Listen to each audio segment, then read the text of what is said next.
Okay,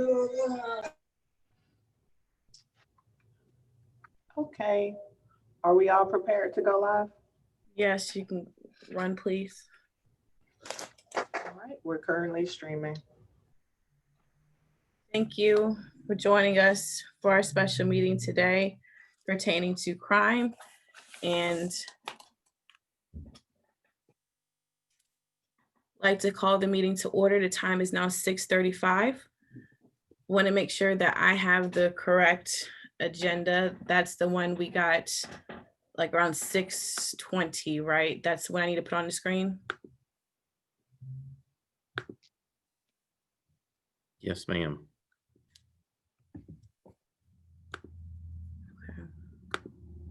That's the one that was sent out by Kamisha, what, two or 3 days ago? No, that was the meeting notice, but I didn't get the agenda until 6:20.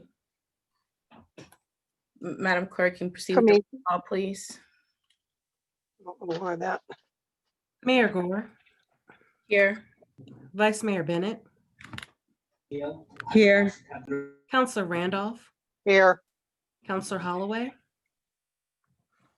Counselor Parton, Here. Counselor Denton,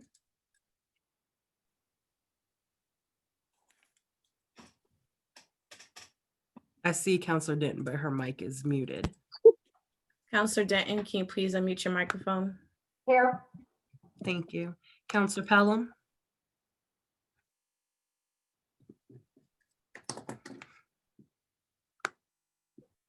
and for the record, Mayor Gore, I believe Counselor Holloway said she was unable to attend tonight due to a prior engagement.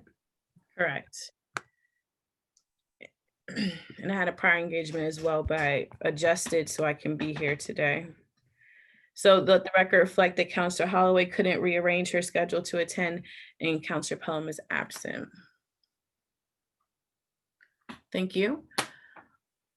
Like to begin the work session. Work session item number 1 is Sea of Hopewell crime discussion. Mr. Altman.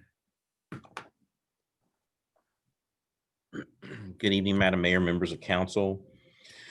This evening, we have some information to discuss with council at the request of Mrs. Counselor Randolph when her call for a special meeting or a work session to discuss the recent issues we've had in the community surrounding crime. To ask the chief to put together some crime stats and have a discussion of that with council, and then we can walk through the remaining agenda items with regarding to what we're doing currently, what some of our plans would be, any the manpower issues or needs that we have within the department. But also, I think we can't lose sight of the fact that ultimately, as the chief has said on numerous occasions, we cannot rely on the police department to ultimately solve all of our problems. So we're going to have to not only look at what we can do in the interim, and not trying to shortchange the chief and what he and his officers in the department do in the community to provide for public safety, but that may be more of a shorter term solution as we have to look towards longer term solutions to the issues that affect the community.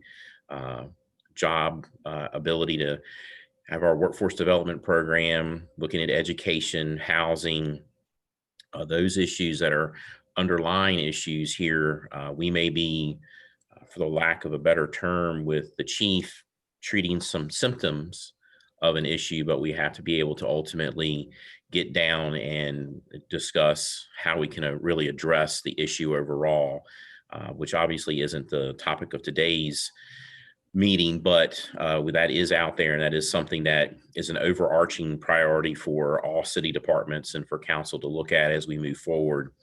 This evening, though, we're certainly ready and able to talk about what we're doing currently, how we can grow our program, and how we plan on moving forward with just in the aspect in the arena of Hopewell Police Department.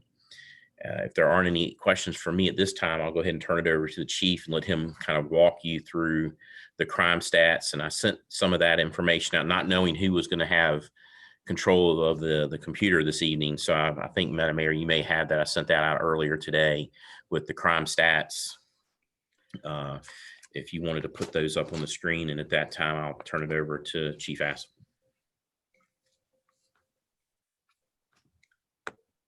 Is this what you're referring to, Mr. Altman? Yes, ma'am. Thank you. Well, good evening, everyone. Thank you for having me here, Madam Mayor Gore and other councilors. In front of you are stats on crime through October 5th.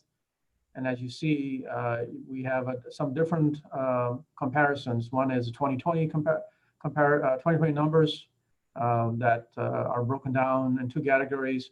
One is the violent crime, which is the top four categories: murder, forcible rape, robbery, aggravated assault, and then the rest of the Part 1 offenses: arson, burglary, larceny, motor vehicle theft. As you can see that in 2020, just compared to last year, which was about a 16% drop from the year before, we are definitely trending in the wrong direction. We've had 64 offenses so far this year. And on property crime, we're trending a little bit better and still not necessarily acceptable, but we're at 356 incidences that are reported to us. Now, we understand that not all crime is reported to our department, and that's not necessarily unique, not just unique to us. It's the case in most places.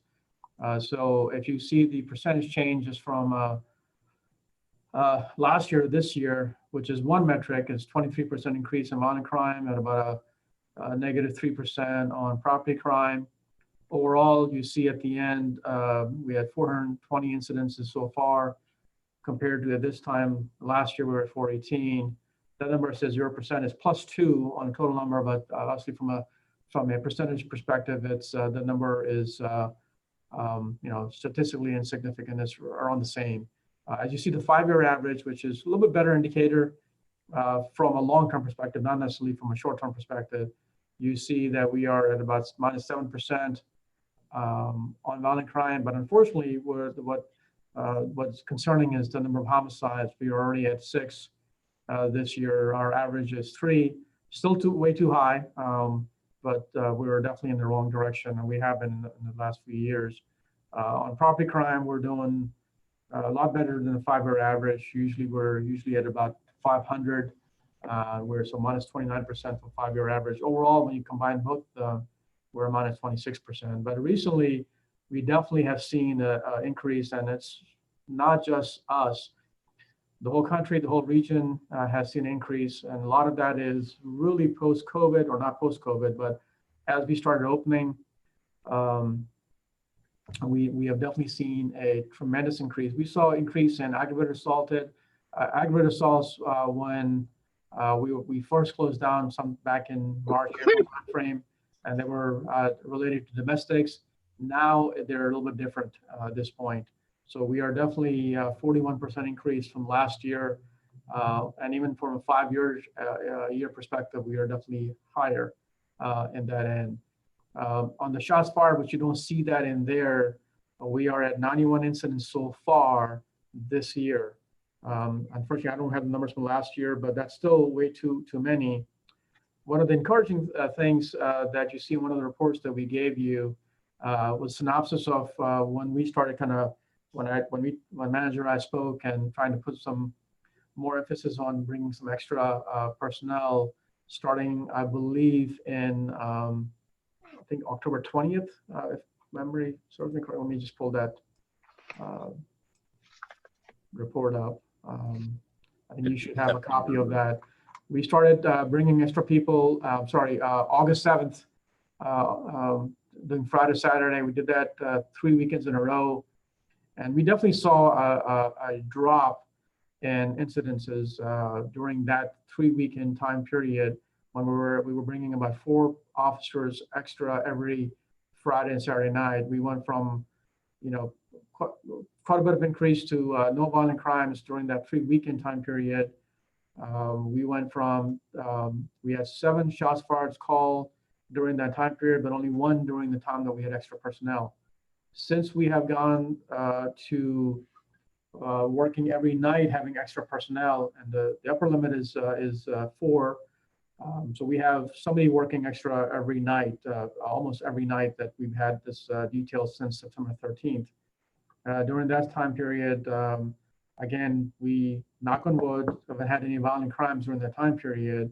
And we've gone from 7 the previous 3 weeks to 1 incident since of shots fired call from September 13th to so far. I don't want to be under any illusions that we're not going to have that in the future, but we can see that it is having an impact, actually having what I believe is the right amount number of people working on our streets. That's a number that I proposed back in February of 2019, and I think it's one of the things that you have to understand. What we're doing is we're not just having waiting for call for service. Those 4 extra officers that are bringing in, they're walking in some of the neighborhoods that we know we are getting information about some activity. They're checking on buildings. They're checking on different what we call directed patrols. Plus, they're trying to stop individuals that are known to us, especially if somebody gives us. Obviously, they have to give us a reason to stop them. So our arrest numbers, the last 2 or 3 weeks really haven't been that up, but we definitely can see a difference in being out and about with the additional personnel every day that you've seen. Initially saw a 75% decline in number of shootings compared to when we were only working weekends. Now we've only had 1. I was looking at to see what that number is, but it's a drastic decrease. Just having the right amount of people working our streets. As the manager said, I've said that this is, what we deal with is usually symptom of a much larger problem. This council knows, and then I know it's working towards focusing on the education aspect, housing aspect, poverty issues. But at least in the short term, we're seeing some benefits of actually having extra personnel. So before I continue to answer any questions, are there any questions specifically to the crime stats?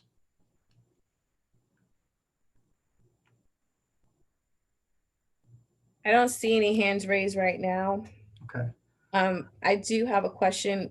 Last year, I put on the agenda to separate out and add overdoses and shots fired to the statistics that we're getting. I know you made the heat map back in December for the community crime meeting, but how can we have running reports with that to see kind of what you're talking about with the numbers?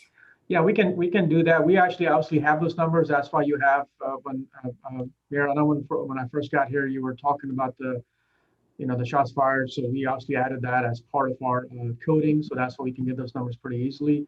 We have the number for the I know overdose deaths. We have had 10 so far. I can't tell you the number of actual overdoses that we have just off the top of my head, but we do have that number, and I can provide that to the manager so it can come to you on a regular basis. Thank you, and thank you for adding that to the statistics. I do appreciate you making that change. And the overdoses, ma'am, I'll just let you know, just for the council, that again is not unfortunately unique to just us. One of the things that we have seen with COVID and the closure of border, we have seen use of fentanyl go through the roof, and that's troubling. We believe we also the reason that our shots fired calls have gone up is also because there's this extreme competition now for very limited supply. So you have individuals who are, targeting each other to get the supply so they can go ahead and do their illegal business. And we're seeing that in the region, in the country as a whole. So even though still unacceptable, but again, these things are not unfortunately unique to Hopewell. Central Virginia definitely has seen an increase in overdoses, seen an increase in some of the violent crime increases throughout our area. Thank you. Councilor Randolph has her hand raised. Thank you. Chief, did you say fentanyl? Yes, It was what we were seeing the biggest increase on? Yes, ma'am. We are seeing definitely increase in fentanyl because that's homemade. You don't have to worry about stuff coming over the border. So we're definitely seeing that, and we are working a few cases on that issue, and our some of the overdoses that we've had are definitely related to use of fentanyl by some of our individuals that are addicted to, that have addiction issues. Okay. Can anyone tell me that whether the organization that we donate to for drug abuse is working on fentanyl addiction, or just in general, any kind of addiction? You're referring to City of Refuge? Yes. I think they're just looking at Any- addiction issues in general, not specifically with fentanyl. Okay. But I know, and the chief and I had a discussion 2 weeks, it might have been last week or week before, end of the week before. I think it was 2 weeks ago on Friday. And there was some, there was some discussion of an acknowledgement that we are seeing an increase in the amount of fentanyl in the community as a result of kind of the lockdown on the borders that have occurred, which is then in turn causing some of this a spike that we're seeing in our overdose deaths. So I don't know that City of Refuge is, again, just treating fentanyl, but I know that they're looking at overall addiction issues, and we know, and I know that they're aware that there's an increase of that usage because that's what the drugs are being cut with now, because there isn't enough of I'll call it regular stuff, if you will. So they're cutting it with the fentanyl. And Chief can correct me if I'm wrong, if I'm not using the right lingo. Yeah, it's I'm not sure. Yeah, it's the right lingo. I mean, there are more experts than me that it can probably give you the correct lingo, but that definitely is the issue, is that they're cutting it with they're actually, that's becoming the primary drug choice, and other stuff is added to it, so to speak. Okay. Thank you. Counselor Denton? Yes, thank you. Chief or city manager, I guess the chief, are we seeing a little bit of decline in the drive-by shootings and some of the crime now that school is back in session? And is there a curfew for the young people at this time? So I'm not sure that the reason is the crime. Obviously, I said that we haven't had a violent crime since September 13th, I believe. I'm not sure that I can attribute that to the school. I'm not sure what to attribute that to. There is on the books, there is a curfew on the code, in the local code, but there are a lot of exceptions to that. After 11 o'clock, if you're going to school, place of worship, there are a lot of different things in there that you can be out and about as an exception to that code. But there is the city does have on the books an ordinance that prohibits anybody from under 18 to being out and about after 11 p.m., I believe. Yep. Thank you. 11 o'clock, yeah. Counselor Denton, are you complete with the floor? Yes, thank you. Okay. Chief? Yeah, I think that was from the statistic perspective. There were some other questions I think that I saw in there, and I don't see the agenda, and if I can see it, I can maybe answer those questions that were raised. Your next question, Chief, would be regarding who is the city partnering with? Okay, obviously city, we partner with quite a few different folks. Internally, we obviously partner with our sheriff's office. Usually, well, their role is really during the daytime, but they have a few deputies at nighttime. So as we get issues, I know with the sheriff, and he might even be listening in today, we have his blessing to call his folks from traffic enforcement to utilize them. So when we do have had issues, we have done that. We work with a lot of what I call alphabet soup individuals at the federal level, at the state level. They're more done on an investigation and to address some of the illegal narcotics trade. I don't want to go into too much detail as to what we do with them, because that will kind of give our hand, but we are definitely working with a lot of resources that are beyond our means. Without them, we probably wouldn't be able to do some of the work that we do. So those are from the law enforcement perspective. We work with them.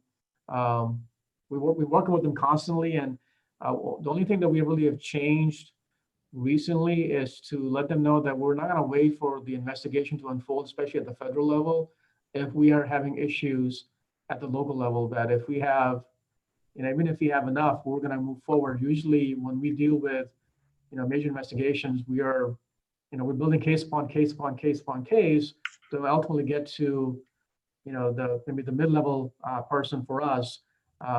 We have seen that sometimes waiting for that to occur causes more issues in the short term. So we have kind of advised them, and they understand that if a player that is involved in this illegal trade, and we believe they're then now involved in harm to the community because they're involved in shooting someone, or we will go ahead and get the warrant that we need. We'll go to the CA and say, okay, well, we're gonna go up there. We're not gonna wait for that investigation to unfold. That takes months, especially at that high level. So we definitely have changed that. We were doing that earlier on, but then we decided that we're gonna, build cases against criminal enterprises.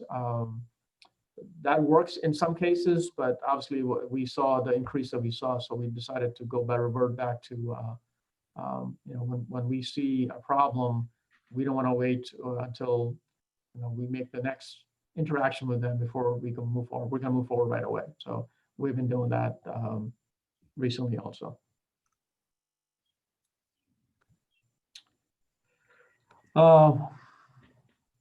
The next item on the agenda, I guess the way this is laid out, just to ask you questions. I'm assuming how it's been flowing. So the next one is, what more can we do? The first bullet point is real-time citizen notifications of happenings, where the info can be placed, Facebook, code web, et cetera, and potential cost. Well, we can always do more. I think some of the things that you guys are working at the strategic level of changing the complexion of the community long-term is probably going to be the single most thing that I think will have a long-lasting impact. The impact that we have is short-term because you're reacting to something. We're continuing to try to make partnerships. We had a recent event where we invited people to come meet their first responders, not just police, but firefighters, everybody, just to kind of make that interaction. We actually are having listening sessions. And part of that is, I don't care if I have 100 more officers, I'm still not going to have enough people to be on every corner. So part of that is to just building that trust, so people can pick up the phone and call us when they see something happening. Because once you start having that impact, the guys who commit harm to other people recognize that hey, if I go in this community, I'm going to get called on. So we're trying to continue to build that by having those listening sessions. I believe next week we're going to do what we call a command walk, where our officers go up there and just not in a enforcement role, but just in a information role. We're going to be going around different neighborhoods and just walking around talking to people in the late afternoon time. So I think one of the things that really hurt us is COVID-19 and just trying to maintain that distance. We social distance for officers and obviously for the community itself. That really hasn't helped the true essence of working with the community, because we're all separate. So we're trying to get back into it, still using all the wearing of a mask and being cautious in our approach, but trying to get back into the community little by little, so we can be seen by people, not just when they call us, when there's a call, when they need us, but on other times. So we're trying to do that. I know you guys are trying to do long-term planning. The citizen notification, we actually came up with a system, knock on wood, we haven't had to use that. We have something called Everbridge, which is just 100 character. We have 1,700 households, and I'm not sure off the top of my head if I actually pushed it again on our social media to say, please join. It will calls like, in progress calls like robbery occurs and the suspect is outstanding, takes off, to send that information out in 100 characters. Shot fired call will be another great example of notifying all of the community, saying, hey, we are investigating shots fired call in this 100 block. If you have any information, call us. It's limited. It's not code red. It's just it's called Everbridge. Nixle, sorry. Nixle is the official word, but it's Everbridge was the old but it's Nixle where we can send information out. So we put that in place. Thank goodness we haven't had to use it since that time, but that's in place where all sergeants have access to it. So there's no additional cost on what we currently are doing. I mean, we're always open to suggestions, but we have to be careful about how much to put on our sergeants and who are working at the time when the event is occurring. There's only so much you can do because they also have to do a command page to notify the department, and that's the same time they're going to be notifying the members or who are on that page. And I guess obviously our intent is to increase that. During daytime, we can push it on Twitter and Facebook, but unfortunately, as you can imagine, these things usually happen when nobody else is around other than the 5 or 6 officers who are working, plus the 4 guys working overtime. Okay, Counselor Randolph. So Chief, you're telling me that we already have something through Nixle that can identify certain things for the citizens, because what I hear time and time again from citizens is that they want to know, especially with any kind of shootings going on in the city, where in the city it's happened and what has happened, versus having to go on to Facebook or depend on counselors, because we don't always hear in a timely manner. Yes, ma'am. Now, a neighbor of mine brought up that through Chesterfield County, they have a system that the dispatchers do. I don't know anything about it, but I wanted to have a discussion on how we can let the citizens know much faster when there are incidences of shots fired, drive-bys, and where in the city it is, so that if it's happening near their house, they can stay inside and know that the police are trying to handle it. What can we do to better communicate with our citizens on a regular basis to let them know what's going on? Yes, ma'am. There is the Nixle is the. I'm not going to share this is the only answer, but it's the answer that is the most convenient for our folks because it's easy to use. They have a sign in, they can go use it. We put that in place a few weeks back, just the way things would have it, that we haven't had anything that we could push out, which is a good thing. We will send information to all the counselors to make sure that you push it to your constituent as to how to sign up on it if you haven't already signed up. And what information will be put out on that? Do you know? It's 100 characters, so it's limited. So it will be, what we're investigating. So it will be, a report of shots fired, this 100 block, any information called this number. Right? It's limited space, and that's fine. But I mean, that's what somebody would get. Yes, ma'am. Okay. Yeah. And you can do by email, and you can text it because you have different options in that in the software itself. It depends on how they signed up for it. Okay.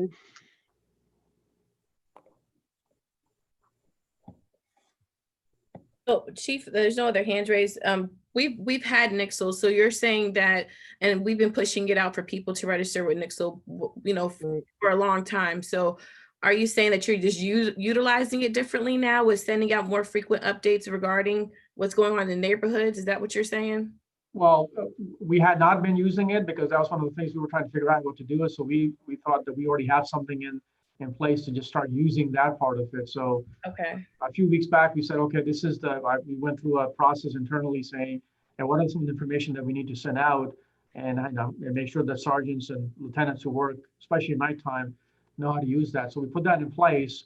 Nothing has gone out yet because obviously, as I said, that we've been fortunate that nothing has occurred that feels that, hey, there's shots fired, there's a robbery called, there's a robbery that's occurred and the suspect is outstanding. So make sure the citizens know the right information at the right time so they're aware of it. Maybe they see something and maybe that gets them to call us, because we do need, I agree with you that we need to do a better job of informing our citizenry of what's going on so they can then help us and help themselves get rid of some of these individuals that do commit harm in our communities.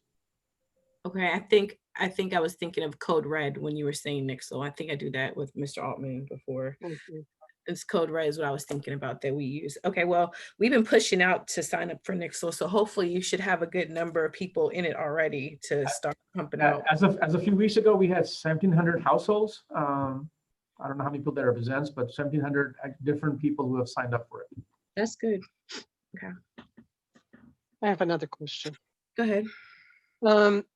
Yeah, I think that's good too, and glad to know that we're actually working on something, because that, as I said, is something that I hear all the time.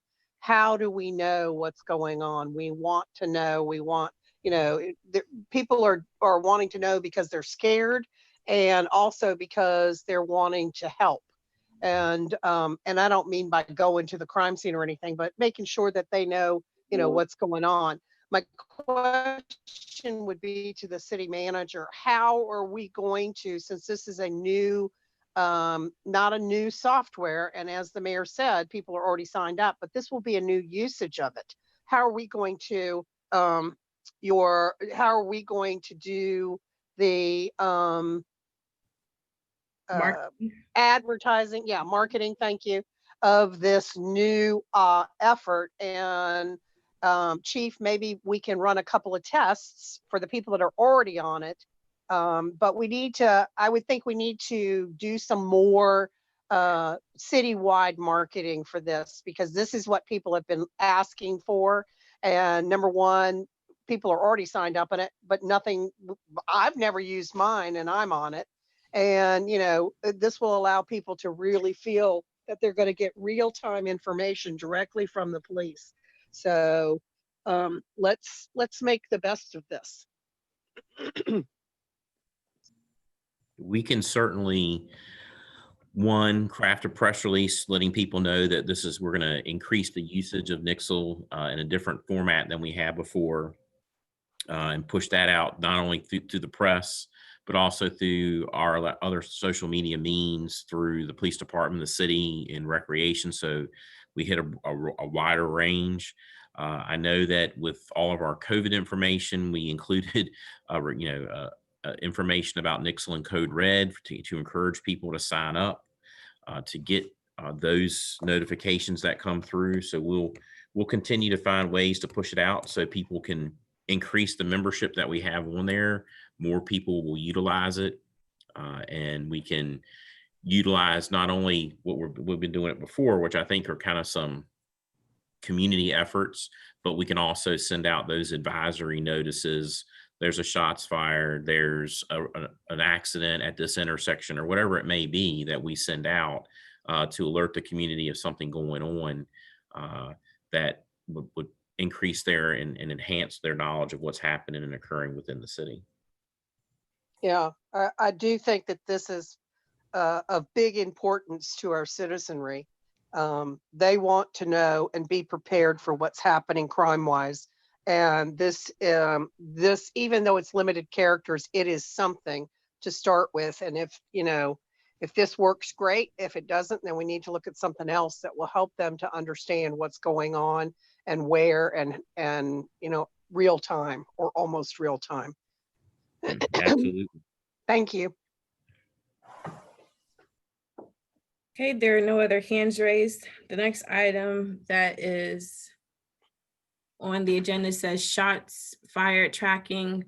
In parentheses, Mayor has been asking about this underneath the bullet points: software offerings, how is it done, then cost per software. Mr. Altman, you want to take this? Because I know you already looked into this. Well, we've discussed this in the past, I believe, when Chief Cohane was here towards the end of his tenure, which was kind of the beginning of mine. And the Shot Spotter was one of the software and tracking triangulation system that we were talking about. And if my memory serves me correctly, there was and I don't remember the number, but I remember there being kind of a steep price tag to implement the system, but we could qualify to get kind of a grant in order to do that. And then we would have maintenance costs beyond that once we implement it, which were over $100,000 a year, if I remember correctly. I tried to find the information from Chief Cohane today, but I couldn't.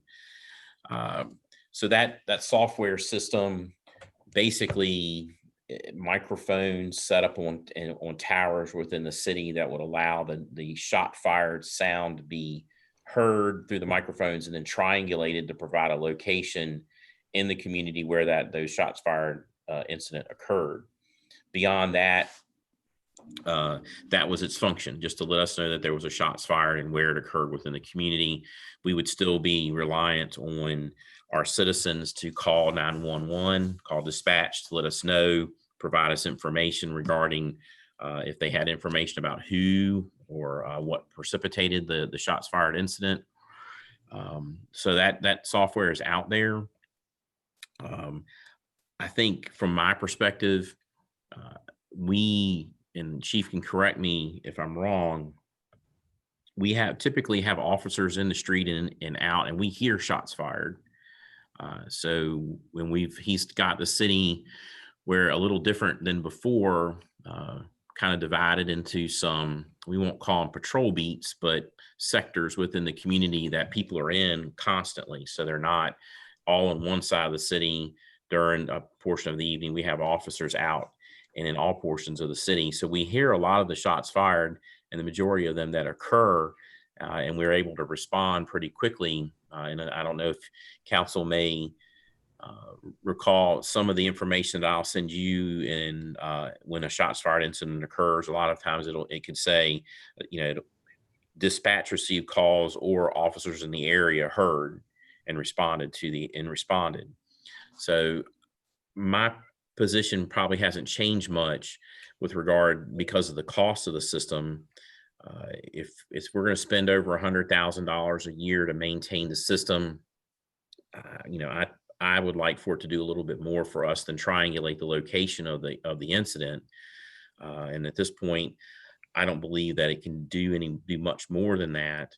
And when we think about those costs, you could roll that annual cost into his manpower needs within the department to have additional officers on the street. So I would probably at this point move more towards having officers versus the system. But if the system is something that council wants to explore more, we can certainly get additional information and maybe a presentation about the system lined up if that's something that council's interested in. I'll just add, because there's no hands raised right now. I referenced this because we were short the vote to proceed with this.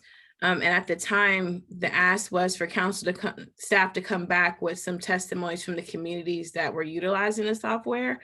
And the other thing I would say is it detects shots fired within 3 seconds, which is faster than someone picking up the phone unless someone else is in the area. But I'm not here to advocate either way on it. I just want to provide some clarity around the fact that Councilor Holloway has submitted this to the agenda like 2 meetings ago. So she was unable to be here this evening.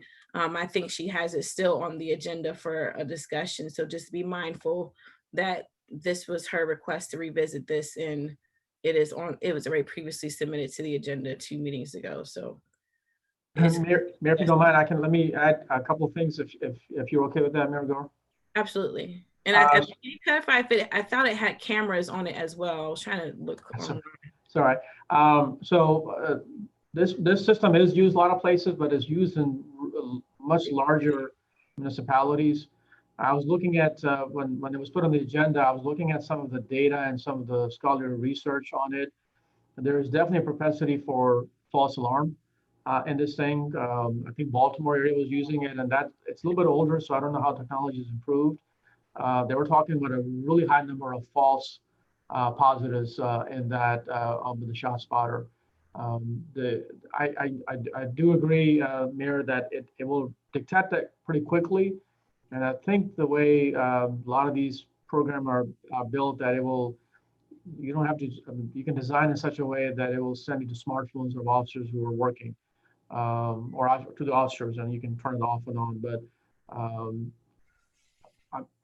there's no research that I saw the last couple of days that says somehow it actually reduces the number of shots or called, or really addresses any of that stuff other than just the fact that we know that shots were fired.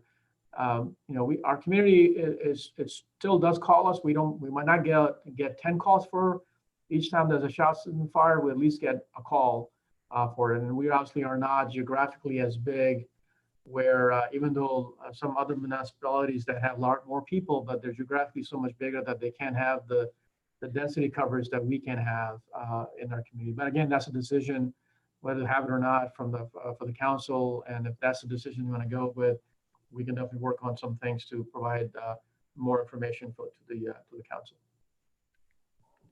Thank you. Councilor Randall? Yes, I guess that's what I was going to ask Chief was, I mean, it seems like, knowing immediately shots were fired might be helpful, but I hate to be obtuse, but, what is it really going to do for us? It'll document where in the city we have the most shots fired, I would assume, so we could put more emphasis in those areas of people on the streets. But what else? And Mayor Gore, you've kind of looked into this too. Anybody that can help me understand if the cost is worth the outcome, I'm for whatever will help us prevent. But in my reading, I haven't seen where it had a proven capacity to decrease the number of shots fired. Does anybody have anything that contradicts that? So if you referenced me, so I'm not trying to cut you off. Are you want me to respond? Yeah, sure. Okay. So this wasn't, when we first discussed this a couple years ago, it wasn't put on here to reduce the gun violence. It was put on to identify it. And at the time, the department was saying, well, we need the community, At the same time, they were saying, well, people call, but all of us on the dais, and even though the council didn't always agree, all of us on the dais were saying, we get complaints all the time about shots fired that are not being sent to us, meaning either people are not calling it in and they're talking about it online or calling us, or either something else is happening. And so we were trying to identify a way to capture the shots fired. So it's not necessarily a tracking tool. It was meant to identify when they were occurring in the city so officers could respond quicker and hopefully be able to address the crime sooner, maybe catch someone, 3 seconds of notifying is very fast. And so that's kind of what the thought process was at the time.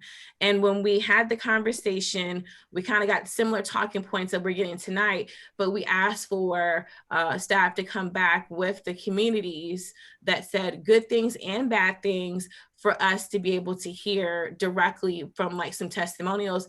And I will have to go back to my notes from the times that, I sent messages on different topics. I don't know if we asked for the company to come, but I know for certain we asked for there to be more feedback about how it impacted communities of different sizes and what their feedback was. So just to clarify, it was just trying to demonstrate that there is more shootings occurring than what people were believing, but then 2, that we needed a faster response to the actual crimes when they were in progress. But we didn't have the vote to proceed with capturing the rest of that information. So it's pretty much just been stalling there, waiting to have a final determination on how to proceed based off of getting relevant data. Okay, thanks. Chief, we had an incident this morning. It was like 5:45 this morning that woke me up, and I know neighbors because they immediately contact me through text saying, did you hear that? And I was like, yeah, what was it? Because it sounded like gunshots. And luckily, City Point has a pretty good little group that, post on our City Point site. And one of the neighbors was awakened up and saw the fireworks. Now, why the hell somebody was doing fireworks at that time in the morning? But that kind of eased everybody's mind. but that's the type of thing that you're talking about that might trigger a shots fired when it's actually not shots fired. Yeah, I can't answer that because I have not looked into it to see if they can differentiate between a loud cracker noise and Yeah. a shots fired call. I'm not sure how I will. I know just from the research that I saw the last few days that you definitely have a lot of false positives that I probably is picking that up on that, but I can't tell you off the top of my. I would imagine that a loud noise would be a loud noise to a computer, whether it's shots fired or a car backing, backfiring. Okay. I would imagine that would be it. And as far as, to the other point, Counselor, that you had about some of the areas, we have data from 20 plus years.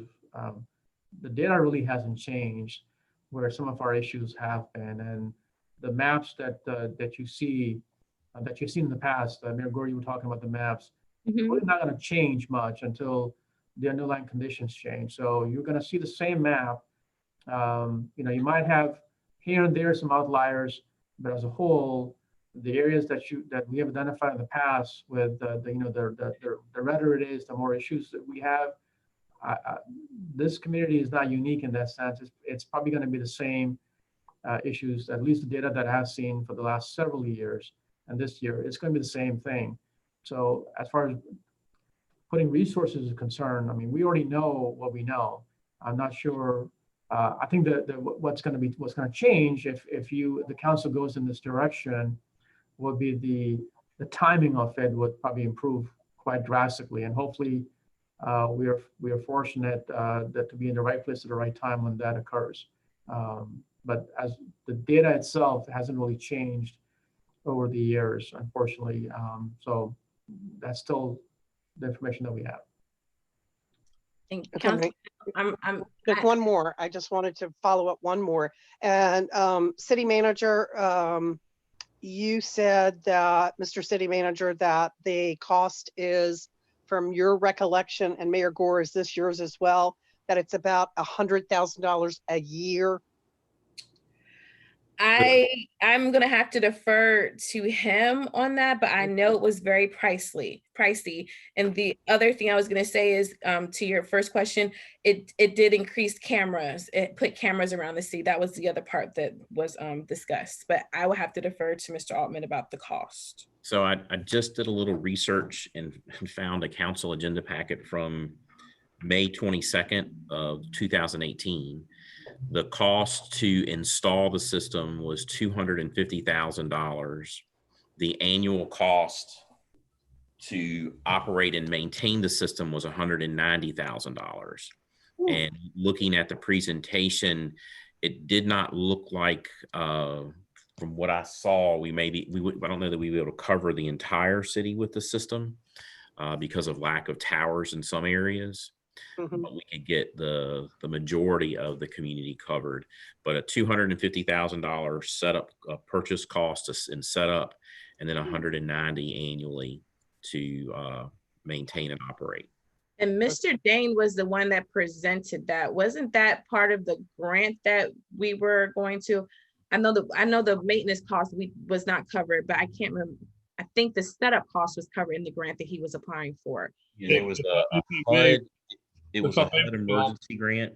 Go ahead, Charlie. I believe, if I'm not mistaken from memory, the grant would cover the installation of the sound system, but I don't think it covered the cameras. I think that was going to be an add-on. Okay.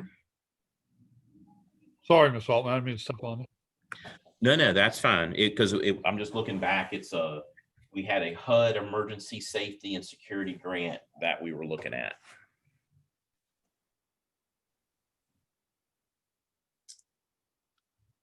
Thank you. Mm-hmm. Are you done with the floor, Councilor Randolph? Yes, thank you. Okay. Vice Mayor Bennett. Thank you, Mayor Gore. My question would actually go towards the city manager, Mr. Altman, and if the chief would like to chime in on this. Now, we're talking about the IT and cameras. and we were having a discussion on response times. But my question is, as much of IT and cameras that we have, I mean, is there a plan to increase our staff or police? Because when we're saying the response time, we have to determine what is going on during the times that our police officers, they could be doing something else could be happening in the city, and it's a delayed response because they're already taking care of something right then and there. And my second question, will the IT and the cameras stand in place of the increase of the police officers? So are we not going to increase our staff and utilize the IT system with the cameras, or are we going to do both? So I just want to know if there's a plan for that. If not, you guys can talk about that, and I will definitely put on the agenda to touch base. So, Madam Vice Mayor, one of the items on tonight's agenda is for the chief to discuss manpower issues and needs. And he definitely has a plan to how to address and increase manpower. I would probably suggest that if you wanted to do something like the Shot Spotter system or something like that, because I know that there's also you can buy street lights that have Wi-Fi capability, microphones, and video capability in the street light. So as we went, one of the thoughts that I had and was as we go through and pull fiber to critical intersections within the community and do intersection upgrades, say like we did at West Broadway and 21st Avenue, maybe the Cobra headlight that we replace there, we replace it with one that has video and audio capability along with the Wi-Fi capability. So we might be able to address pushing Wi-Fi out into the community through these points, but also having cameras at intersections that may allow us from police and investigative perspective to track where someone may have, if a car fled the scene or something of like that nature, you may be able to see that. But I would suggest that those efforts would be in addition to the manpower. I don't think that we can, and Chief can correct me if I'm wrong, and I think he'll agree with me, I don't think we can utilize the IT aspect to replace boots on the ground. The IT piece will supplement and enhance what we're doing, but we need to have I think those boots on the ground in the community, not only from a crime prevention perspective, but just from a community interactive perspective. If we have those officers out that are present in the neighborhood, that are talking to people in the neighborhood, that are moving around and discussing issues, that overall interaction enhances our efforts. And then we have through that community engagement aspect to make us more successful in our long-term goals. And I know the CPO program is one of the items that we'll discuss a little bit later. So that's my piece. If Chief had anything to add, he can certainly add that. No, I mean, I don't have anything to add. I mean, this business is still a people business. All the technologies that we have, we still need to have a relationship with the community that we serve. And if you don't have that, usually no amount of evidence that we ever collect from anywhere, IT, otherwise, is ever going to link what that piece of evidence means if we don't have the relationship aspect. So relationship aspects really can be created through a technology. It can supplement it, but it can't replace it. So I don't know if I'm going to see it in my lifetime that technology is going to replace people. I think for now, at least for now, I think it's still a people's, it's a person game, people's game. So, I will always want to supplement the technology to help the people that we have and not do anything that will take away from our ability if the decision is to go with additional staffing. We can discuss that when we're ready to move on to that item. Vice Mayor Bennett, are you done with the floor? No, thank you. that really cleared up. I know that those both were on the agenda this evening. And I just have another question as far as the timeline. I know we're discussing this right now, but do you have a rough idea or a hard deadline that you are trying to meet to have this done? As far as the increase in the manpower and the IT support? Vice Mayor, is that question directed towards me? Actually, it's for Mr. Altman. So thank you, Madam Vice Mayor. I don't have a hard deadline. I think the manpower issue will be one that which council will need to have some discussion about regarding the cost and affordability and how we step those needs in. With regard to the technology piece, we can get the information together again on ShotSpotter system and the grant program if it's still available, and bring that back to council for council to make a determination if it would like to move forward with something like that. I think my thoughts and my research into the streetlights and utilization of the streetlights and that system would be in conjunction with if we're doing intersection improvements, then why wouldn't we go ahead and try to make something like that happen? Now that, that will actually add a cost to the intersection improvement, because VDOT, if we're using a VDOT program, which is what we have used in the past, they will pay for the replacement of what is there in a like manner, but they're not going to pay for what they would call the betterment. So the betterment would be that particular type of street light that has the audio, video, and Wi-Fi. That's a betterment beyond what is standard. So we would have to be in a position to bear that cost in addition to any cost to provide or pull fiber to those intersections. But we can come up with an overall plan at some point if that's something that we're interested in doing. In addition to, this is where my thoughts had been, there is a discussion of wanting to push Wi-Fi access out into the community. Well, this may be a way to do that and also get a supplemental benefit at the same time that could assist us in other areas. So that would be something that we would have to talk about a little bit more and develop some costs around to see if that's something we would want to move forward with. But I think right now, when we move on to the next item, which is the manpower discussion, that would probably be the immediate need right now, is to look at what we can do, what the chief's overall needs are, and then how we can work to step those needs in, because there's going to be an affordability issue to those needs, certainly. And if that, hopefully that answers your question. If not, It does. Thank you very much. thank you. Madam Mayor, I'm finished with the floor. Thank you. Counselor Denton? Yes. Thank you.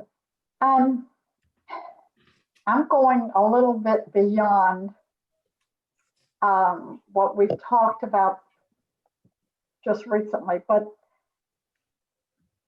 I'm going to ask the chief. You have, I think, somewhere between 63, 65 officers now, some 66, some, is that? Yeah, my authorized strength is 66. I have 3 vacancies right now. Okay.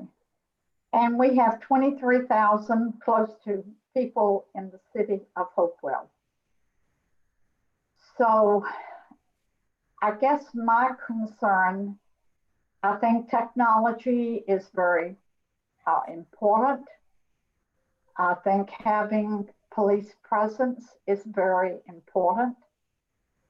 But I really feel that with the climate that is in our country today, that we need to maybe press our legislators in the General Assembly a little bit more to give the police what they need rather than diminish their role in the community. We have to support the police. We want them to stop these shootings. We want them to do this. We want them to do that. But then we tie their hands so they can't do it. I may be way off base, and the chief knows better than me, but I just feel like our lawmakers need to use a lot of asking themselves what the big picture is for our city, for our state, for our country. If someone breaks the law, then what is the responsibility of the police? And I hope we can support our police. We're giving them technology. We're trying to give them more manpower, but is manpower going to do it if they don't have the support of the law? Am I way off base, Chief? Yeah, that's a loaded question. I'm going to keep my comments. I'm not trying to put you on the hot seat. Yeah, I'm gonna just try to frame it back to the agenda item. I didn't want to be the stickler, but we're on the. Well, the manpower is what I waited to say that on. The manpower was why I waited to this time to say that. Mm-hmm. So, you know, is the manpower the answer? I don't know. I think we really need to look at this very in depth. Thank you, Councilor Denton. Are you complete with the floor? Thank you. You're welcome. Okay, so the item that we're on is the IT. It kind of went off a little bit earlier because manpower is mentioned, but that wasn't the topic. So the next item is manpower, but before we get there, no one else has their hands raised. I do want to reiterate that Councilor Holloway has this on the agenda already, previously submitted 2 meetings ago. And I think that Mr. Altman got that information for the town hall that we did. So if that information can be captured and given to the clerk for Councilor Holloway's agenda item, Mr. Altman for ShotSpotter, that would be helpful. Mhm. And then the other thing I would say is the reason why I had this on the agenda, the special meetings that were called, was because it was something that was on the table that was never officially completely resolved from council. But the other reason why I had it on the agenda is because of the COVID-19 money that we have. I specifically sent you an email when we did the last town hall that we had called and asked for the Wi-Fi information, and you responded back. And that's because I was doing some research and I saw that communities were using their COVID-19 money to kind of dip into other realms for making sure they limit people's interaction, and they're also getting creative how they can use the funding. So if Wi-Fi is currently in our COVID-19 plans, and Mr. Dane, he was at the last city council meeting, he has a note to get back, to ask you to get back the figures for Wi-Fi. I'm sure he's relayed that, but I'm just trying to tie everything together. If we're waiting on those figures for how much it would cost to get Wi-Fi in the city, what's budgeted for in our current COVID money, why can't we look at trying to do some of the examples that you gave now with what we're going to spend for Wi-Fi? So I don't, we couldn't explore ShotSpotter. No, I'm not talking about ShotSpotter. I'm talking about the idea of what you were talking about. So the idea, I mean, we may be able to do that, but it would be limited. So Wi-Fi throughout the city, the information that Dr. Manker prepared, if I remember correctly, is a $2 million plus endeavor, probably close to $3 million to do Wi-Fi throughout the city, pulling cable and providing that access. We looked at doing a Wi-Fi project in downtown, and I think that number was about $800,000 just to do downtown. So all told, about 2.8 to 3 million to do Wi-Fi throughout the city. So it's a rather expensive prospect when we're looking at that, because we've got to pull cable to get those high-speed connections through fiber. And So then what's in the COVID plan? Because it was in our plan at our last meeting. It had Wi-Fi and there was money allocated for it. So what does that represent? I know the first round of we were looking at trying to do something with downtown, and we had a placeholder of about 250,000. And this was before we really delved into what the cost would be to get that set up. And I think when I responded to you before the town hall, and I think I just said it was, it was much more expensive than we were anticipating the cost to be. So it was actually in the last COVID-19, the one that we just got on our last meeting. It was in that one for phase 2. That's what I'm asking about. Oh, okay. I'd have to pull it, but I could find out what that number was. I think that was the downtown money, Mr. Altman, which was what, just 285 or something like that? That's Yeah. right.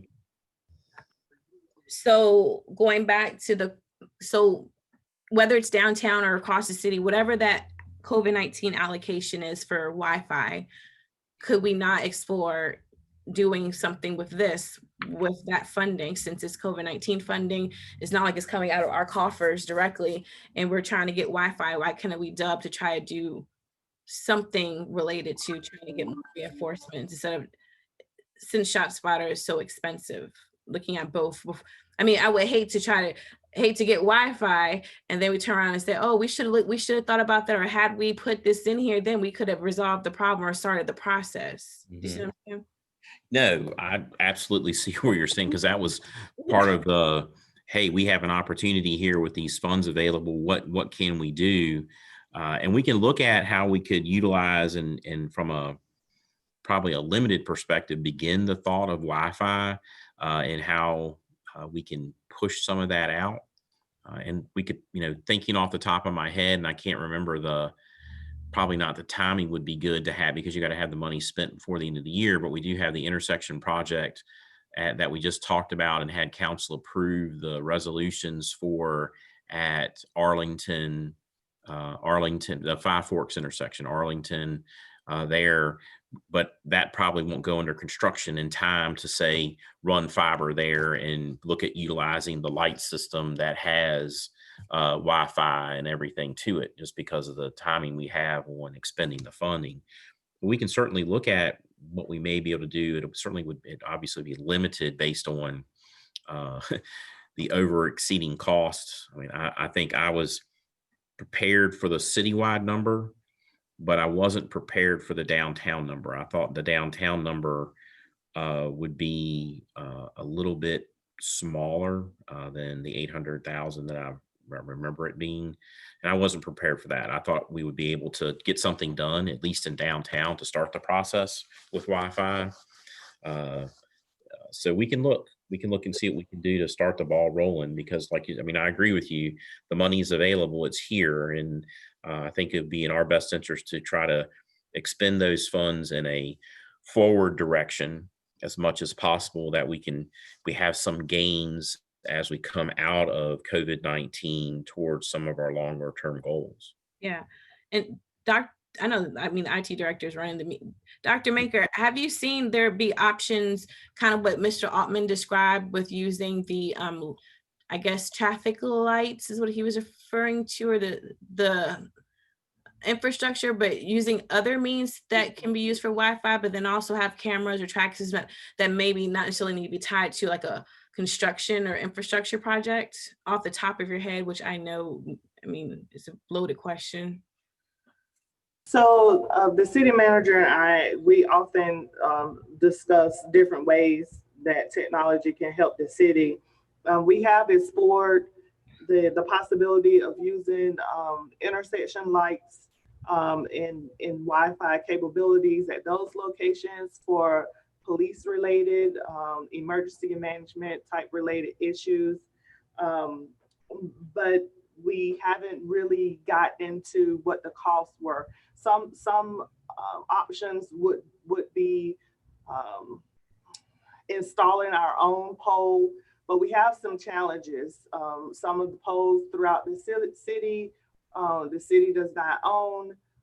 There's other challenges such as, having power services out to those particular components that we put out on the pole. And that's really where the expense come. I mean, once you purchase the technology is not expensive. It's the manpower that it takes to get the services out to the many different locations throughout the city.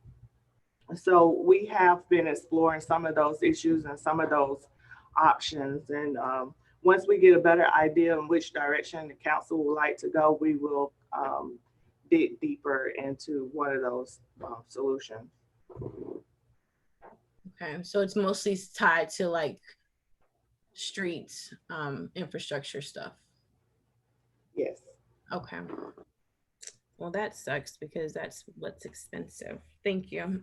Exactly. Exactly. Yeah, I mean, we were super excited about the opportunity with these funds to come in to set us up to be successful. I mean, this is something I think we've all talked about, is having this ability to have Wi-Fi throughout the city and having a smart city. But when Concetta dropped the bomb about the cost, it kind of burst my balloon pretty quickly as to, wow, I didn't think it was going to be that much. But I guess I had kind of a rudimentary thought process as far as the IT aspect of it. And obviously that's why she's the doctor.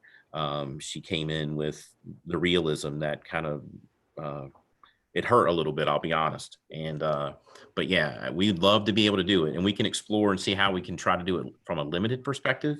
But yeah, it's a costly endeavor, but I think it's one that we have to continue to consider, and one that we have to continue to have in our capital improvement program and work towards funding it, because I think in the long run, having Wi-Fi throughout the city is going to be very beneficial to a lot of households in our community that have limited access now. And even with some of the cost saving plans that, say, Comcast or other providers may have, if we can provide a cheaper or free avenue for people, I think that's going to benefit us in the long run.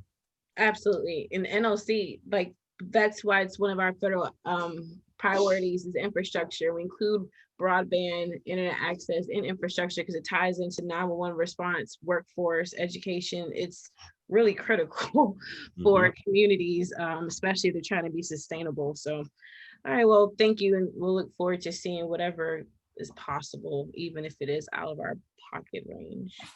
Yeah. Councilor Randolph. Yes, ma'am. Thank you. I just want to reiterate, because this has been questions going on. I've seen discussion about it. The current council, I can't speak for anybody but the current council and myself on that current council, but this current council is wanting to, and we've talked about it. We were not in office in 2018 when the original talk started, but this council is very much, and this city manager is very much on board with, I believe, us trying to get broadband or some kind of movement in that direction, as the talk has just been. Mr. City Manager, would you again tell us what the cost is going to be to have FiOS throughout the city? Well, to have Wi-Fi access throughout the city, that costs. So we know we have a fixed cost in downtown of about $800,000, and then a citywide cost of over $2 million. So we're probably looking in the $3 to $3.5 million range to have Wi-Fi coverage throughout the city. Probably, and I'll say this out loud, and we'll probably get some feedback from our industrial neighbors here. But you may be able to if you eliminate that large industrial area, or you may be able to include it, but you might not, because of the issues. And Dr. Manker can correct me. The issue we run into is the density of households getting the signal where it needs to be. So it may be easier to get some of that coverage through one point in the industrial area because it's kind of spread out. But as we get into neighborhoods with the density of development and cover tree canopy, we run into some issues, but we can look at that $3 to $3.5 million number. I think we're probably safe thinking in those terms to embark upon that for the community.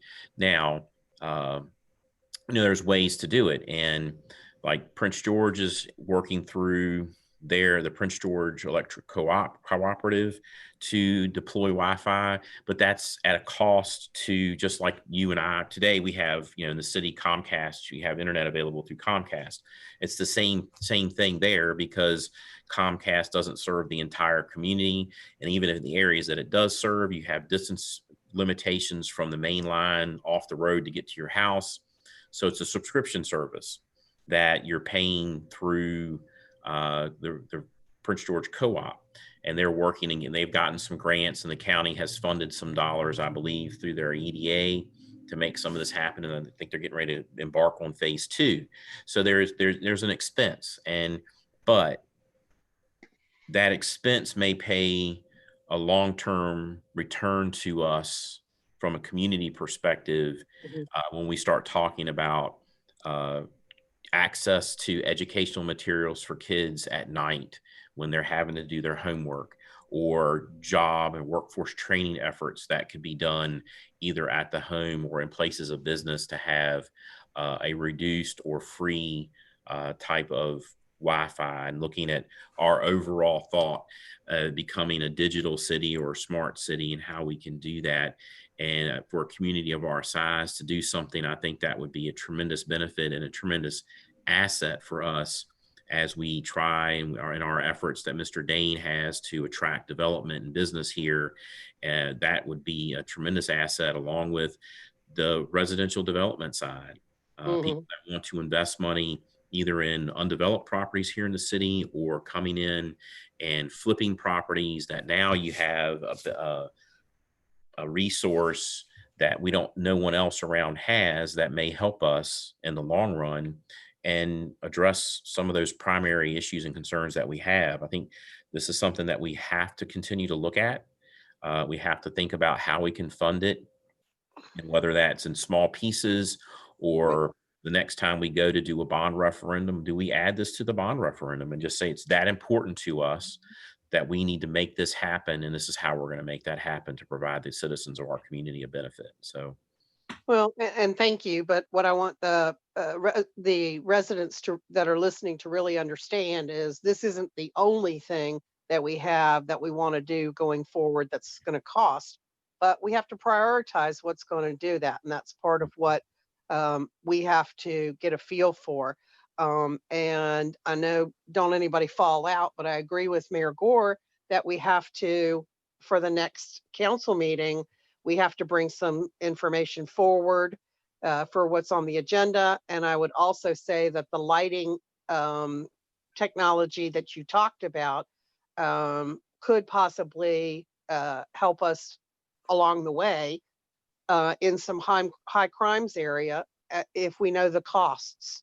And in a work session, we're not going to vote on anything, but at the next council meeting, we might be able to at least vote to move things forward for you all to, do something that we can all agree on. So I just want citizens to understand the costs that we're looking at. Is there also an annual maintenance cost of any kind involved with that? Broadband? I mean, there's going to be more costs than just that. There's going to be annual, aren't there? Well, Dr. Meeker, what's the average that you see in like communities for something like this? Because I know you had your IT strategic plan, you had all of this in there, but I don't know if those numbers kind of changed since you last gave it to us. So the conversation that Mr. City Manager and I had a couple weeks ago, those costs that he just revealed to everyone, the 800,000, that is for 7 years. There are no extra costs involved with that. That is the actual installation, that is actually the equipment, and that is the cost for a 7-year plan. For the whole city? No, that was just for the downtown area, which may include some of the I'm actually looking into now how we can include some of those housing areas that border the downtown area. I think we identified 3 or 4 that was possibly that we can actually include into that cost. And then that will be considered the downtown area. So there are no additional costs. Our cable provider, who is Lumos to the city, they are willing to break that down into a monthly cost if we, you know, if that's something that we can handle instead of a 7-year cost. But the options, there are options with this plan. We can pay yearly, we can pay monthly, or we can pay it all up front for 7 years. Okay. Yeah, I think knowing more about all of the options that you all have put out right now with IT potential, it does more than just crime assistance. But I think we have to look at costs and look at priorities and do a little bit more involved. But I certainly would like to see more information on the ability to get broadband and also the lighting technology that you talked about, Mr. City Manager. I don't know if any of the other counselors feel the same way, but I would be interested in looking at it as well. Thank you.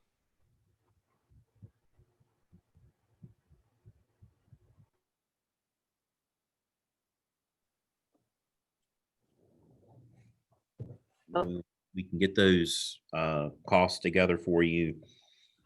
I have to do backtrack a little bit on my research on the lights. It's been a while to find them, but we can pull some costs together for council and have a discussion at a future meeting with you guys. And Mr. Altman, she's, I think what I just heard was adding on some of the other public areas. I think she was turning to like the public housing areas, because I remember when we talked about ShotSpotter, and I should have told Councilor Randolph this, another thing that we talked about at the time was upgrading the public housing's camera systems, because people were complaining about they're not working. And housing authorities kept replacing them, but we thought that we would help them. So is that she said that's the area she's also referring to? So we looked at how we could get, so we kind of had a map of downtown, a coverage map, if you will. And we looked at, well, if we had another antenna here, we may be able to pull in, I'm blanking on what they call it now, but the former HRA property there on Porcher Street. If we had an ability to have an antenna at the community center, could we then pull in Thomas Rolfe Court from that area and try to get a broader coverage from a Wi-Fi perspective? Now, the cameras on the public housing properties, I'd have to go back and see if Mr. Benham has done anything with those. But it was a part of our discussion at the time. And certainly in addition to the cameras, I would offer that if we wanted to look at doing anything or providing the assistance, that we also should look at the lighting. Because I know that if council, we probably this time a year ago, we did a work session with the HRHA, and we met at social services, and we went out and toured some of the properties. And you know, it started off at dusk and then got dark. And as you're on those properties, I know that I noticed a wall pack light on one building may be working, but some on other buildings weren't. And the need to have a consistent amount of lighting throughout the property is very helpful, just from a crime prevention perspective. So I would say, you know, if we want to look at that again, we certainly can, and find out where Mr. Benham is and HRHA are on any of those cost upgrades to the facilities. And if there's a need to certainly look at what if council's of a mind to provide some assistance, what those costs might look like. Okay, thank you. Councilor Denton, your hand.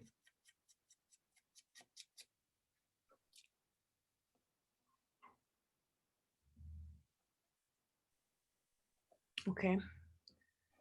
The next item on the agenda is manpower, more police officers. The first bullet point, number of officers we should have per call volume. Second bullet point, cost of officer positions, including cars, etc. Chief? Yeah, the last year in February, I believe, I provided Mr. Altman an analysis that really isn't on call volume. What it is based on having a problem-oriented policing department, which means that out of an hour, 30 minutes of your time is not incumbent on a call for service.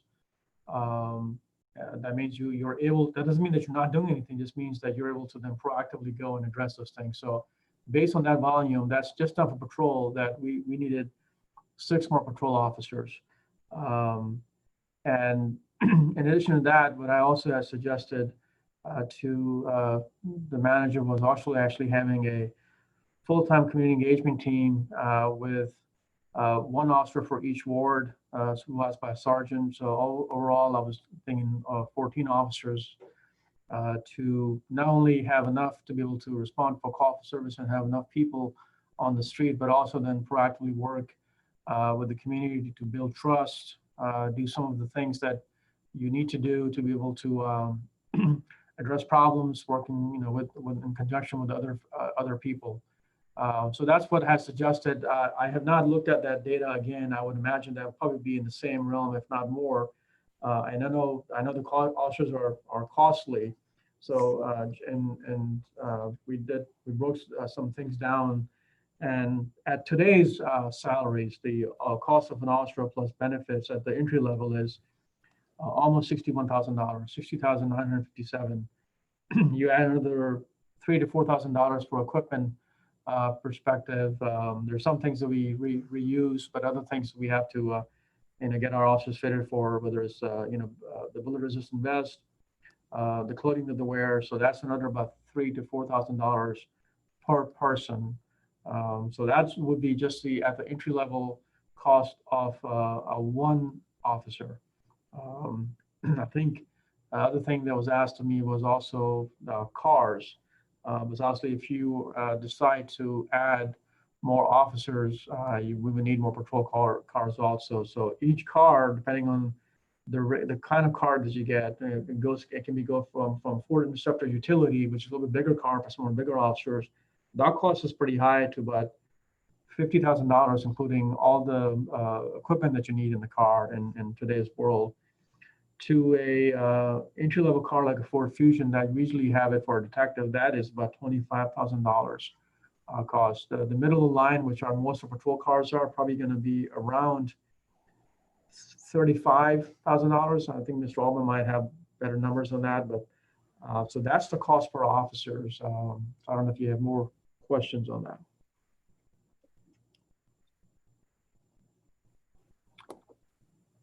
And to be honest, the modeling that we're using right now with 4 additional officers is getting to us the model that we had recommended back in February of 2019 when I first got here.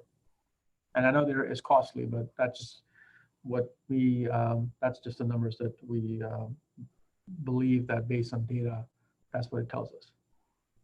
Thank you. So based off of what you said, roughly with the officer plus the car, what would that be on average for, you gave like entry level, and then you said like 2 major categories, would you say roughly? Yeah, so the salary today is $60,957 for entry level officer. You add another $3,000 to $3,500 for equipment needs of each officer.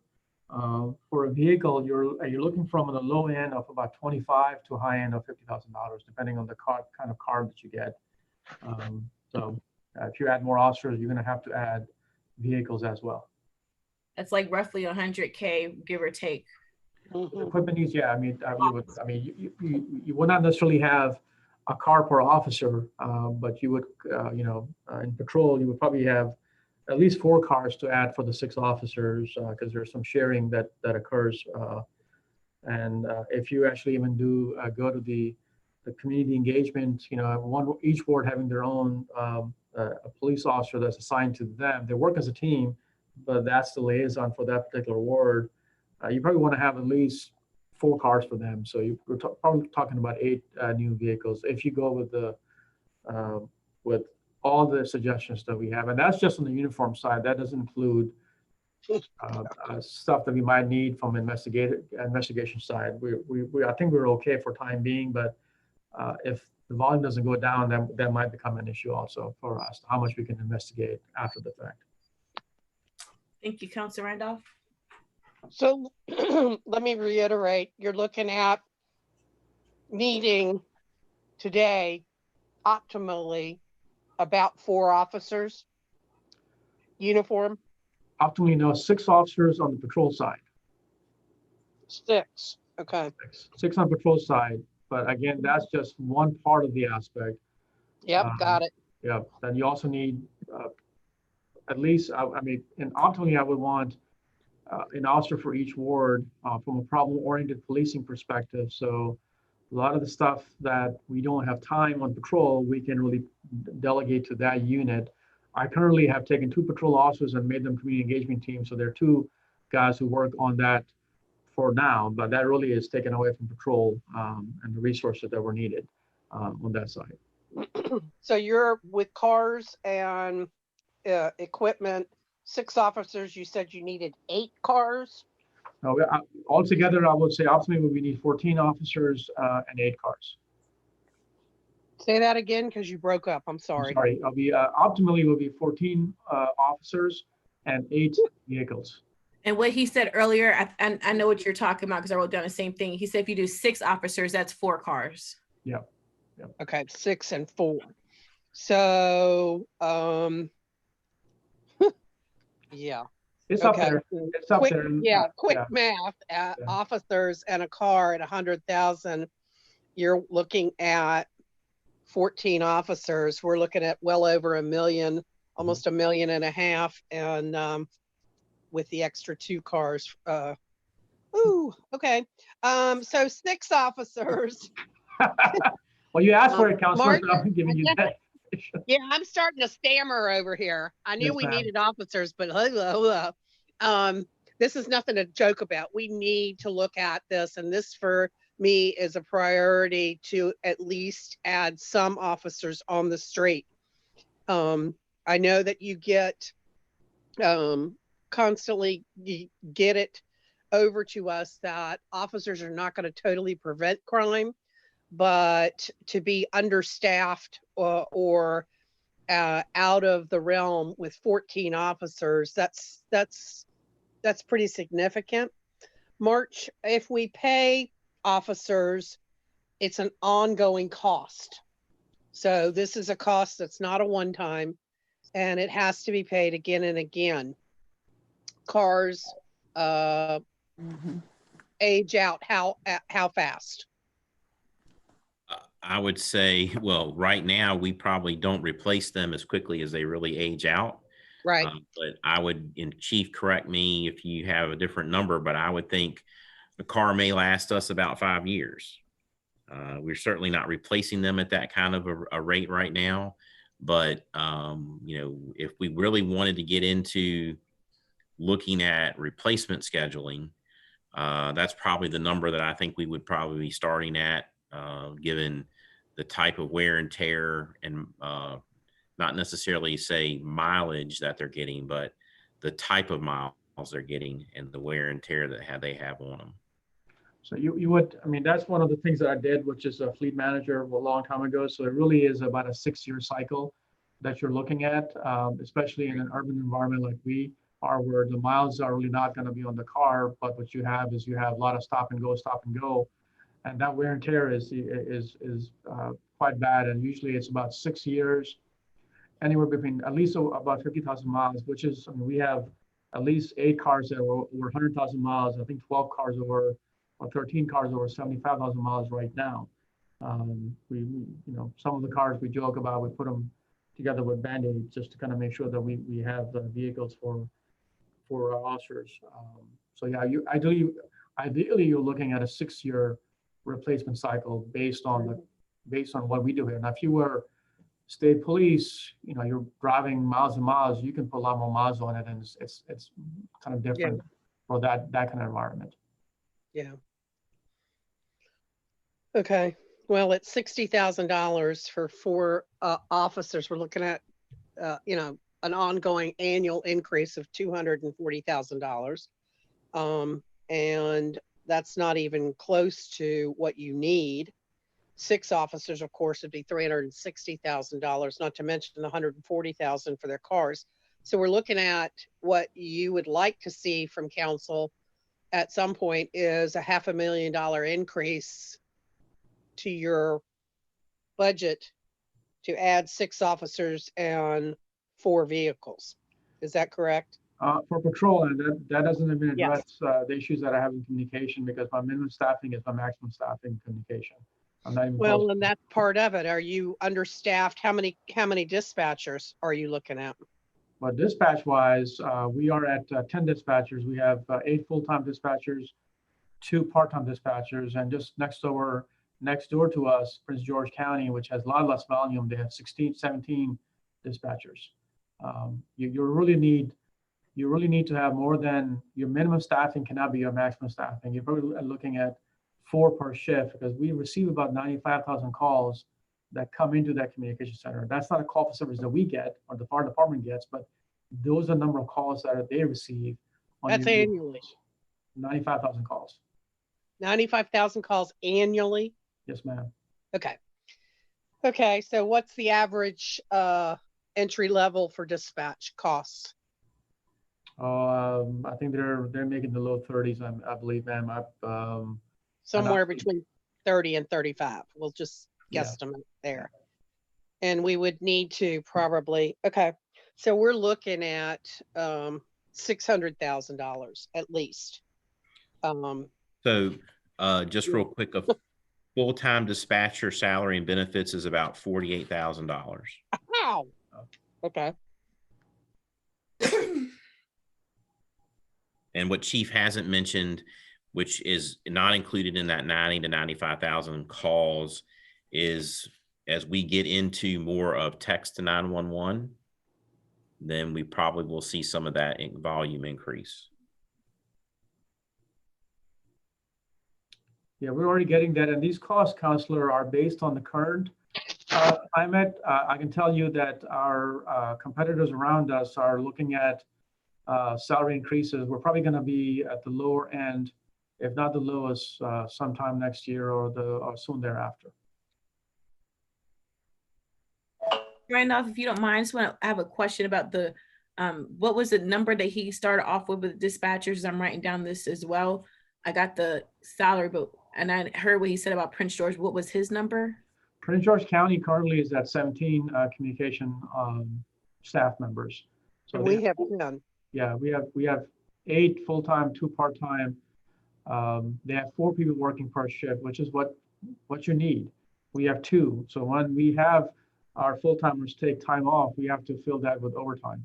So are you looking for 7 or 8? Like what would be your number? Well, ideally you would want 4 per shift. I think in the short term, we might be only coming up to you to convert 2 of our part-timers to at least full-time, so we have some more coverage and some flexibility on the evening hours when our volume does go up, but that's for another meeting. So you have 2 shifts. Is there 2 or 3 shifts?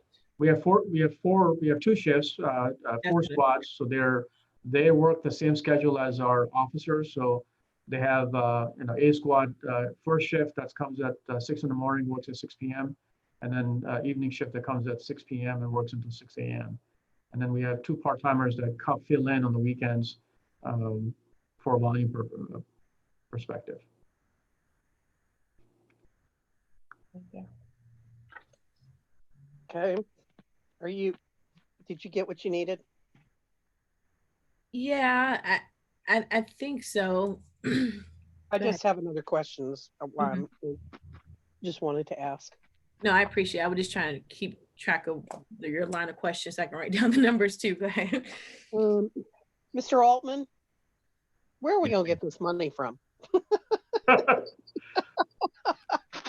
Well, I think we cut the money tree down. To understand, what we look at and where we have to make decisions on. So help council look at this money real quickly, because we're running, we're getting, I think, closer to time. We got about 15 minutes left, but this is important. So ultimately, there's some things we can do on the manpower side that defers our ability to pay the full bill. So there's a grant through the Department of Justice called the COPS grant, which there's different COPS grants, but one is you can use to hire officers. That will defer your costs over, I think, a 3 to 4 year period, where the first year of the grant, Mhm. you may not pay anything, or we may We've pay already used 90% of the salary. And then over time, at year 4, we're paying 100% of that salary. So it allows Right, and us, we've already used this previously. we've used it in the past. We haven't used it since I've been here, but I know that we used it in the past to when I was here before. And I think we may even have used it because there's a similar program for fire to hire firefighters. So we can explore that, and when those dollars and that grant opens up, if the grant year, some grant years they let you hire officers, other years they don't. This past year would have been one that we could have, but with COVID and not knowing what the revenue was going to look like, and looking at, well, that's great, but we've got $1.4 million that we may have to pay down the road. Are we ready to do that? So we can look at and come up with a staffing plan to step towards what those optimal needs are, and Yeah. move the needle in that direction. Yeah. We can look at the grant program. Other short-term, immediate solutions are, if this is an issue that is important enough for council, we can go to undesignated fund balance and use those funds, but that bill comes due the next year. So that means we have to find the reoccurring revenue, or prioritize that over other needs that departments may have, and make sure that we have that money to continue to support the officers. So, we can look at those options, but ultimately, we've got that revenue stream coming in from the community, and that's where the dollars ultimately will have to come from, through tax revenue, to make this happen.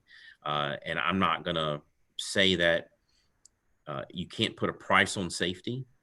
Obviously, we kind of have here with the numbers we're talking about, but I think there's some serious discussion, and the chief and I had talked about this, and as he said, he's utilizing some overtime now.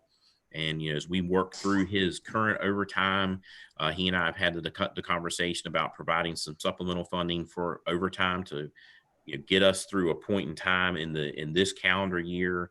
And then if we have an opportunity to come to council and talk about, well, maybe we need 2 or 4 officers and vehicles, this is what the cost would be, and we can do that as a first step, and then build towards the budget process. But also knowing that he has a need from a staffing perspective on the dispatch side, and an immediate desire to convert 2 part-time to full-time positions to provide additional coverage there. Because you can imagine, if we've got lots of things going on and only 2 people taking calls, that means there's nothing that next call is rolling to. So we've got some things that we need to do, and there's some options in front of us that we can explore. But again, some of those options only defer the ultimate cost a little bit further down the road, but it does allow us for things to happen. Bowman gets up and running and has a building that's generating tax revenue. Well, that can help offset those costs and those needs. That's why a lot of what we do and the needs we have go hand in hand with our ability to create development opportunities and additional revenue here in the community. Well, and I know that I would like to see us get something done and not keep just, and I've heard other counselors say that, and this is an important topic that we have to address. And so I'll give somebody else a chance to speak, but I would like to see us get something moving and make some decisions. We can't tonight vote on anything, but we can have it come forward in the next council meeting for some data and information that we could possibly vote on to move down the road. If that's supplemental overtime, or if it's an extra dispatcher, and a plan that you're gonna implement that we can all agree upon on how we can get at least 1 or 2 more officers and can afford it. And the money is, yeah, we need to do that. Yeah. So just so council knows, the chief and I have been discussing the dispatch need, and I had on my tentative agenda for this October meeting, bringing the need to have those 2 positions converted from part-time to full-time as a step. And we know that the officer piece is going to be the more expensive piece. So looking at what he and I, as far as can we step towards what that ultimate, the optimal 14 and 8 number, how can we step towards that now and then really come back probably through the budget process next go around and, okay, let's have a serious conversation. And again, if the COPS grant comes out, I think that usually comes out and it has a March or April deadline, then we can bring that to council and say, hey, this is our opportunity to apply. It doesn't mean we're going to get the money, but we can at least apply. And if we get it, then we have some decisions to make moving forward on accepting it and at what level we can do it.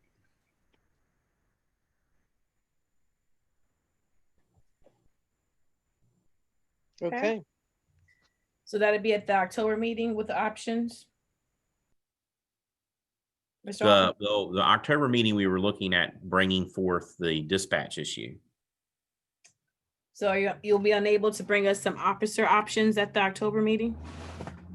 We can bring officer options, whether you'll be able to fund them or not. Dispatch is easier to deal with as a smaller number because we're only converting part-time to full-time, but we can bring some numbers for you. Yeah, just so we can start talking about it. I agree with Councilor Randolph. We need to start the conversation to take action, not, keep planning. So if you can have those numbers with that as well, that would be great. That'd be perfect.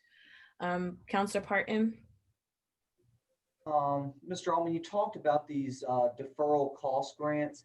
I know you talked a little bit about economic development and increasing the tax basis and all that type of stuff for potentially funding some of these.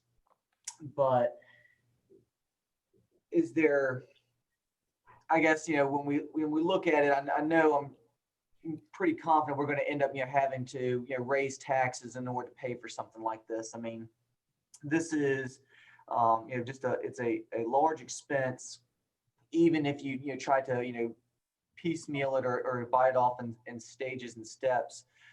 But do you roughly know the idea of how much different tax rate increases would be?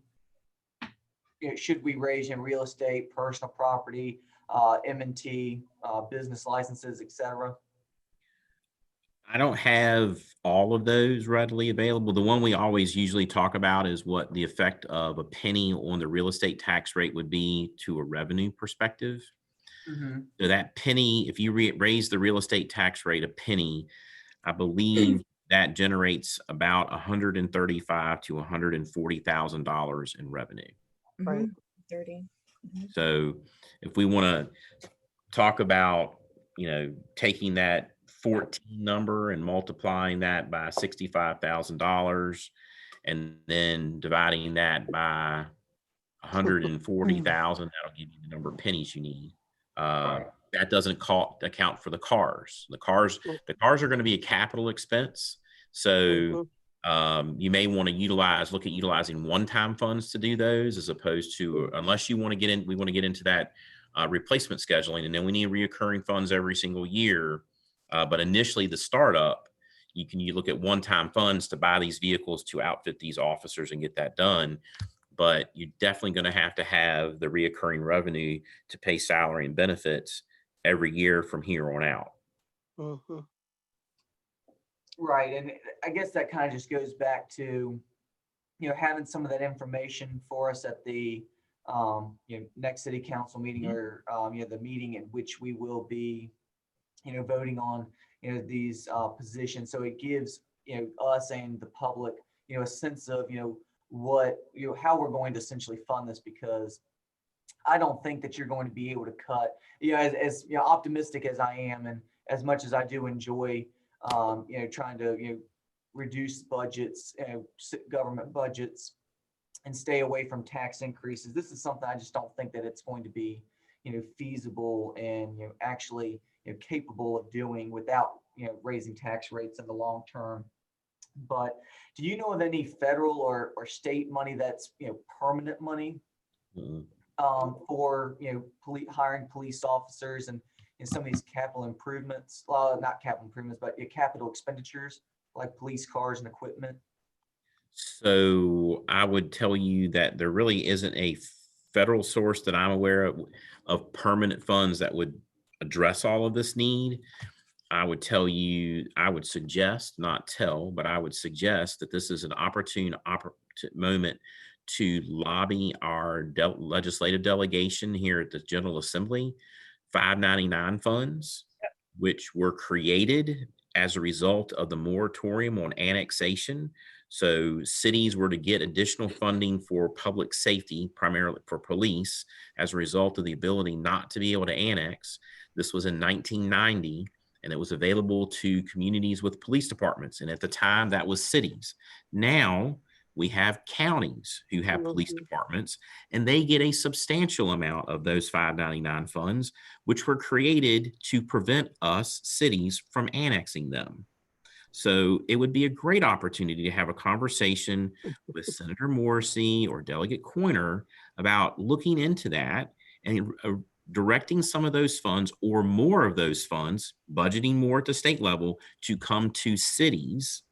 When we can talk about distressed cities, if that helps, as opposed to my friends in Chesterfield or Henrico or Prince George, who have police departments who get those funds. But again, the funds were made available because of the moratorium on annexation. So they're getting a benefit twice, but I can't annex. We can't even talk about annexing, but yet they're getting to dip into the 599 pot. So that's my little political stump speech. This will be a great opportunity to get some more funds diverted to us cities to address these issues. Yeah. Okay. No, I appreciate that. I mean, that's just something that I did not know about. And that was actually, good food for thought. And I Rest think assure you, I'll give them a call. I'll try to don't know find. how beneficial it'll be. It's in our legislative agenda packet for Virginia First Cities every year. So go back to the last one. They have all the write-ups for it that we submit to General Assembly each year. So Mr. Altman, just pull that packet and send it to me. I was going to say, and I remember when we're at the Virginia First Cities meeting, they actually break it down by who gets how much money. Exactly. Right. Yep. And I think it would be more beneficial if all of us address it either in a letter or something, I know it's in our legislative packet, but directly to our senator and our representative to explain that we're a low to moderate distressed community that could really use it. Yes. Absolutely. Councilor Pelham? Yes, Mr. Altman, when you, as Mr. Parton talked about, when you bring back the options of where money's coming from, just don't use the 1 cent. Also give us an idea of how much money that we can garner from raising a penny or 5 cent on those other areas that we bill, plants or whatever streams are. Give us all those potentials so we have all the information. Oh, absolutely. Yes, ma'am. Like real estate is what I have off the top of my head. And that's the easy one. We all can get that one, but it'd be nice to know what the other other revenue streams can give us an option for. So it could be mixed matched or whatever. Yes, ma'am. Okay. Ms. Brown, what time did I start this meeting? 35. Okay. Any other questions on this topic? And just prepare to have it for October. Ms. Brown, put a placeholder in the agenda for that, please. Next item is CPO program details and how to grow it, and that's the community police officers. I think the chief already alluded to that in his previous discussions. Is there anything else you want to add to that one? Yeah, this actually program is very specific to our patrol officers or the CPO. We have not gotten rid of it. That people might think that. We've had some transfers, and a couple of people that were CPOs have now gone to other departments. We have changed our patrol to geographic policing, where each officer is assigned a geographic area. We divided into 4. We just had a discussion recently about that instead of just looking for volunteers for each area, we're going to just assign an officer to say that you are the CPO. So neighborhoods have a direct contact, and we pay them extra money anyway. So we're kind of going back to that the community engagement team is one component of that, but they're not the end all be all, because you want that concept in patrol, which really the CPO program is very, very useful for a patrol officer to know that they might not have the title of community policing officer, but that's what they are, because you work for the community. And I want to just, because I know the time's running out, I want to just talk about the Neighborhood Watch program. Our community engagement teams are working with different groups, trying to grow that program. So I know Councilor Parton has started that Neighborhood Watch. I know he's working with a community engagement team officer. So they're constantly trying to see how to get more people involved. So just briefly on both of those programs. Thank you. Is any questions regarding that? I do. Okay. Can't get my hand up. Councilor I won't. Yeah, I just want to say that I believe in community policing. I know, Chief, you do too. I've been disappointed in, and I can't say this often enough, Officer Costello was the best CPO we have ever had in City Point. He took it to a new level, and he knew everybody in our community, good, bad, or indifferent, and talked to everybody, good, bad, or indifferent. And he was the epitome of what we have had as a CPO, and he needs to train everybody else from here on out. No, I agree with you. Officer Costello just actually got the Officer of the Month award also, so he's outstanding. And Yeah. other part of that, Counselor, also is that we've been so busy with a lot of stuff that even Officer Costello was there, he would be on other calls that we have. So because a couple of the serious calls that we've had, it takes 4 or 5 officers just to secure the scene, and that's before we put the 4 extra officers. That was our entire shift. 5 officers have been staffing at nighttime. So on a shooting incident, that's your entire shift is handling that call to secure the scene, collect the evidence, so we can prosecute the suspects when we find them. So that's been an issue that I think is more than just the fact that Officer Costello is not there. It's just that we've been extremely busy with just a tremendous increase as a result of a lot of the borders being closed and these guys fighting among themselves and doing harm to a lot of the community. Well, and I feel that community policing is one way that all of our community can know and trust officers, and to build that relationship that everybody in the community needs to have to make the police even more successful and to clean up the crime in our city. So I'm a big advocate for that, and hopefully we can get to that point. I'll shut up now. Thank you. Okay, we have 3 minutes left. New program, Neighborhood Watch program, and how to grow it, and how do we get citizens to work with the police. You have 2 minutes to address this. So our community engagement team is working on this right now, trying to get more people to really come out of hibernation because of COVID-19. I mean, we've had some, KIPEX is a great example. It's a very, very active Neighborhood Watch program, but because of what's been going on, it's been, everybody's kind of hesitant to come out. So our 2 guys, Officer Joel and Officer Reed David, are really linking with a lot of our neighborhoods to kind of get them restarted again, with the right precautions. So we're not there yet, but that's one of their many focuses is on the Neighborhood Watch program. They have about 15 different projects that they're working on, all related to community. Okay, any questions or comments? All right. Before we run out, Mr. Altman, it's 38 cities, 9 counties, and 128 towns for $5.99. Mhm. So it went up that much. And that's on our, for those watching, that's on our city's website under council. You see a 2019 legislative agenda packet online. All right, so is there a motion to adjourn? Because we're at 8:34, or we can just wait till 8:35 and just leave. Let's be a minute early. I move that we adjourn. Second. Motion's been made by Counselor Parton, seconded by Counselor Randolph. Roll call, please.